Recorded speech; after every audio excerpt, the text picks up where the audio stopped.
Vamos lá, pessoal. Meu nome é Moisés André Nissenbaum. Eu sou professor do Instituto Federal do Rio de Janeiro. E esse é o módulo 8, ou capítulo 8, do CCNA 1, versão 7. Lembrando que essas aulas não substituem as aulas ao vivo, tá? E se você é professor e quiser usar esse vídeo, fica à vontade, desde que cite a fonte. Okay? Beleza. Aqui os conteúdos desse módulo, tá certo? Explicando aí IPv4, IPv6, né?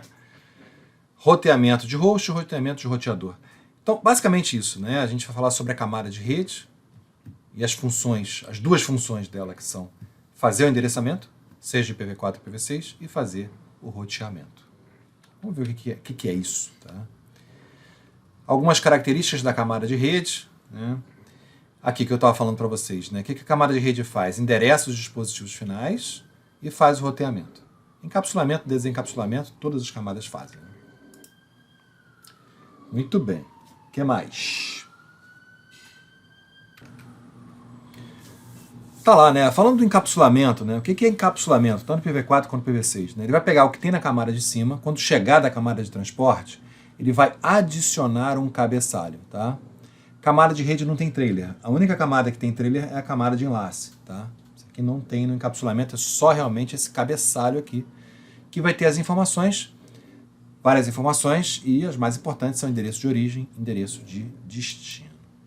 Tá? Algumas características do protocolo IP, tá? Sem conexão, melhor esforço, independente de mídia. Vamos explicar cada um desses. Tá? Conexões, né? Isso aí a gente só vai entender realmente quando a gente estudar a camada de transporte, mais especificamente o protocolo TCP. Tá? Porque o protocolo TCP, lá na camada de transporte, ele estabelece uma conexão, uma sessão antes de transferir os dados. Tá? Isso não acontece com o IP. Então a ideia é essa.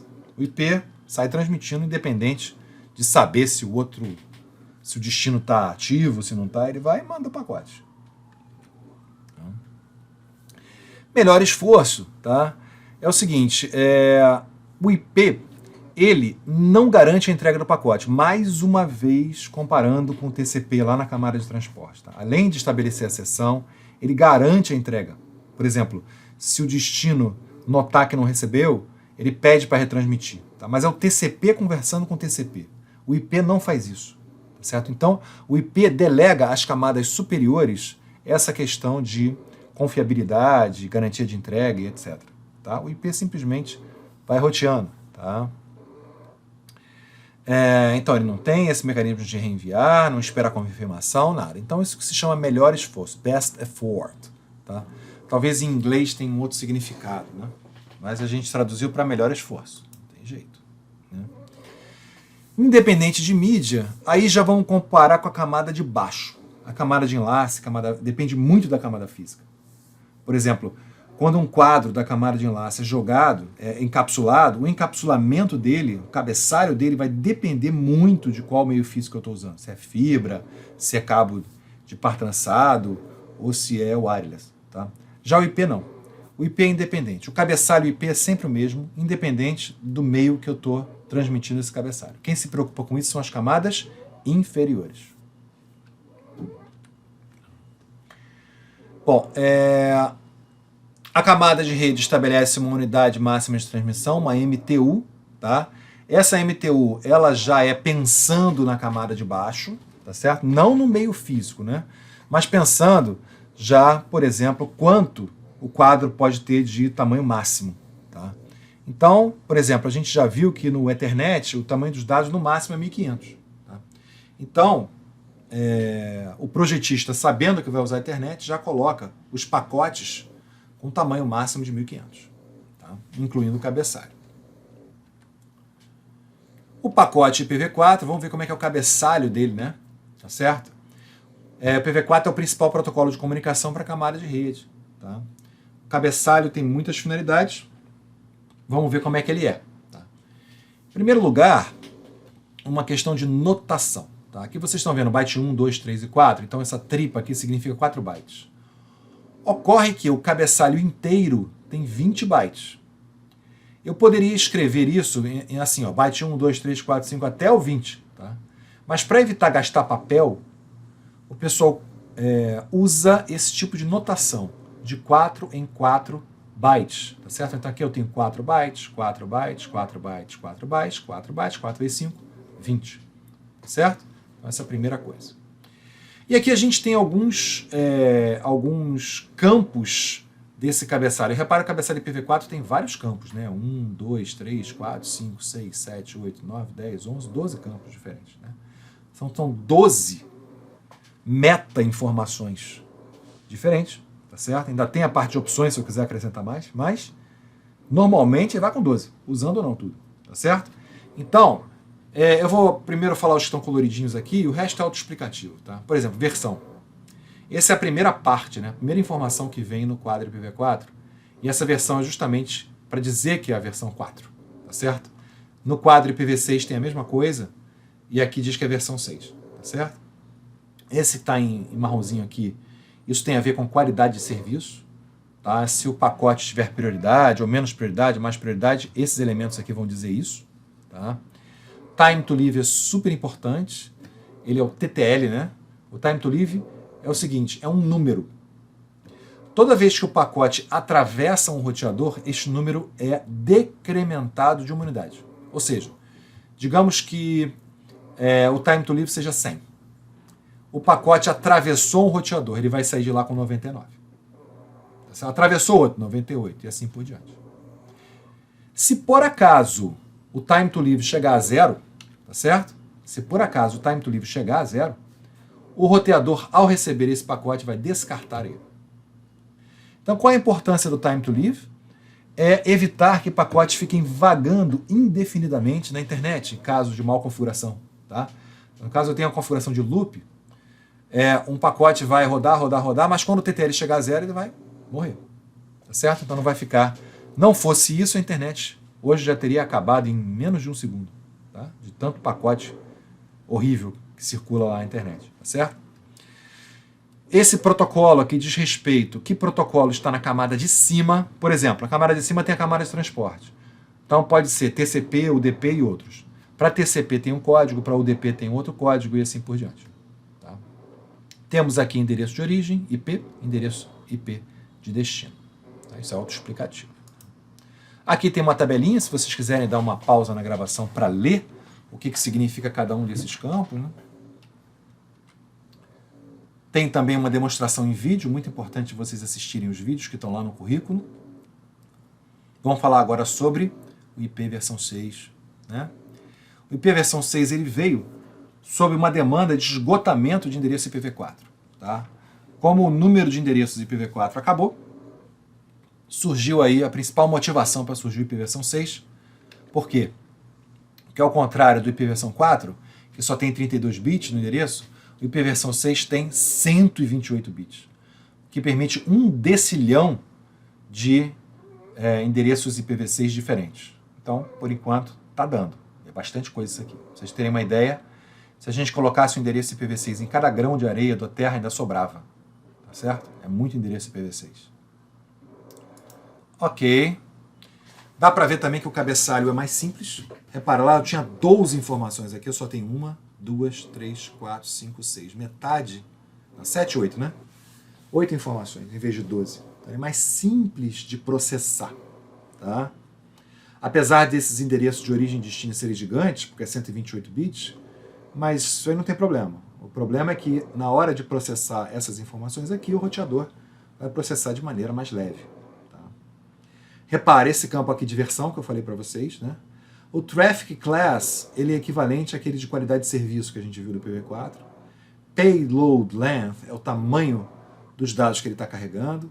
O Next Header é semelhante ao protocolo no IPv4, vai dizer qual protocolo está sendo usado na camada de cima. E o Hope Limit é semelhante ao TTL. Tá? Também ele vai decrementando. Tá? E o Flow Label é um novo campo que só tem no IPv6, não tem no IPv4. Okay? Aqui tem a explicação de cada um deles. Ok? Flow Label é o rótulo de fluxo. Né? Esse rótulo de fluxo, na verdade, pessoal, é o seguinte, quando você tem vários pacotes, todos eles pertencentes ao mesmo dado, porque você sabe que um dado ele é segmentado, né, para poder ser transmitido. Mas esse rótulo de fluxo diz que eles todos pertencem ao mesmo dado, né? Aí fica mais fácil depois para você identificar um fluxo e você tentar, na hora do roteamento, tratar esse fluxo de maneira idêntica ou não, para os pedacinhos chegarem ao mesmo, na ordem correta lá, no destino, entendeu? Ou para outras coisas. Eu sei que ele identifica quem é do mesmo fluxo, tá certo? É bastante interessante isso aí, que não tinha no IPv4. Tá? Continuando, né, a gente tem também cabeçalhos de extensão. O que vem a ser isso? A gente notou que esse cabeçalho é mais simplificado que o IPv4. Tá? Porém, eu posso também tratar coisas mais complexas com o IPv6. Basta eu adicionar uma extensão ao cabeçalho. E essa extensão pode ser personalizada. Tá? Então, isso é bastante interessante, especialmente para protocolos diferentes, né? Diferentes, protocolos de cima diferentes. Que não seja nem TCP, nem UDP, seja um protocolo aí que tenha algumas exigências e tal, ou então fazer IPsec, criptografia, etc. Então, essas extensões são importantes para isso aí. Né? Um videozinho que vai mostrar o IPv6 no Wireshark. Tá? Bom, agora acabamos a parte de endereçamento e de cabeçalho, né? De encapsulamento. Agora vamos para a parte de roteamento do IP. Né? Primeiro ele vai mostrar como é que um host, ou seja, um PC, né, vai trabalhar com roteamento. Né? Como é que é isso de roteamento, gente? Tanto faz ser um PC quanto um roteador, eles têm uma tabela de roteamento. Tá? E essa tabela de roteamento é própria de cada dispositivo. Tá? É essa tabela de roteamento que vai fazer com que tanto o PC quanto o roteador decida o que fazer com os pacotes, ou gerados por ele mesmo, ou que atravessam ele. Tá? Então, o que ele está dizendo aqui, quando tem um host, os pacotes são sempre criados na origem, certo? Claro. O PC1 quer transmitir para cá. Esse pacote não é alterado, pelo menos a princípio, não é alterado aqui no caminho, tá certo? Ele é gerado aqui, vai sofrer de repente algumas alterações aqui, mas ele é sempre gerado aqui, destino aqui, origem, destino, certo? O que mais?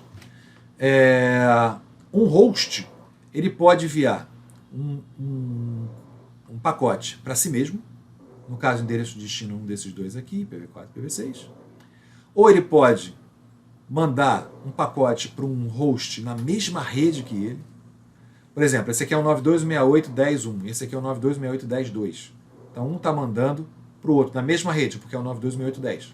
Certo? Ou, terceira e última chance, mandar para um host remoto. Então esse aqui, por exemplo, é 200.200.40.10, por exemplo. É uma rede completamente diferente dessa. Então, para ele alcançar essa rede, ele precisa de um roteador. E essa interface do roteador é o gateway padrão dessa rede aqui. Tudo bem? Ok? Beleza.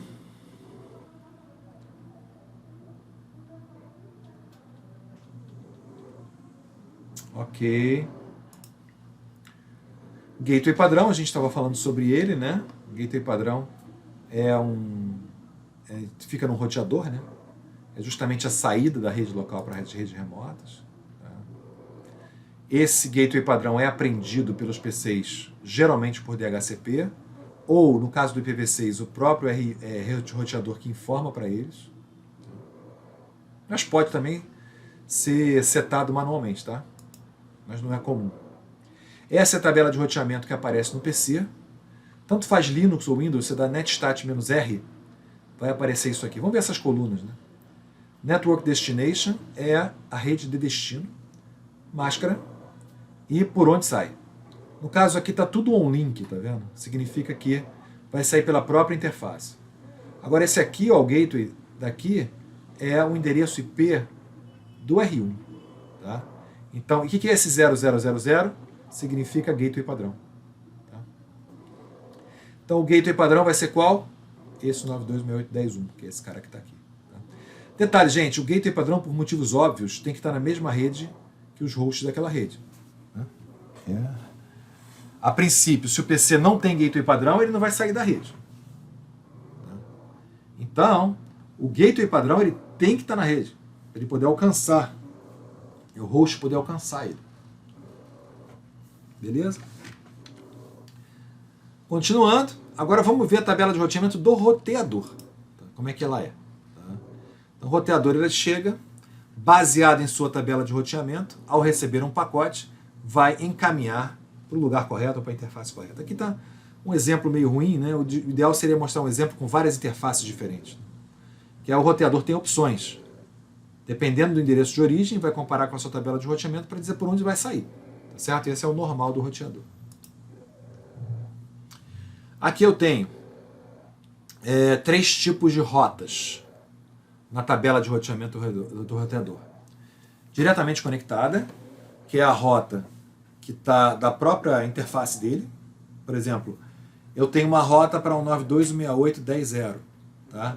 Ela está na própria interface. Por quê? Porque o endereço IP da interface é 192.168.10.1. Tá certo? Então, ele está conectado diretamente à interface. Tá? Remota. Uma rota remota diz o seguinte, diz o próximo salto. Tá certo? Então, quando receber um pacote com determinado destino, eu jogo lá para o R2 ou para o R3. Tá certo? Então, essa entrada na tabela de roteamento é uma entrada remota. E uma rota padrão, né, também pode ser entrada na tabela de roteamento e também vai indicar o próximo salto, assim como o remoto. Geralmente não. Uma rota padrão é uma rota remota também. Eu posso adicionar entradas à minha tabela de roteamento de forma estática, ou seja, eu, administrador, chego lá e digito um comando, no caso o comando é esse aqui, para adicionar uma rota. A rota pode ser aprendida dinamicamente.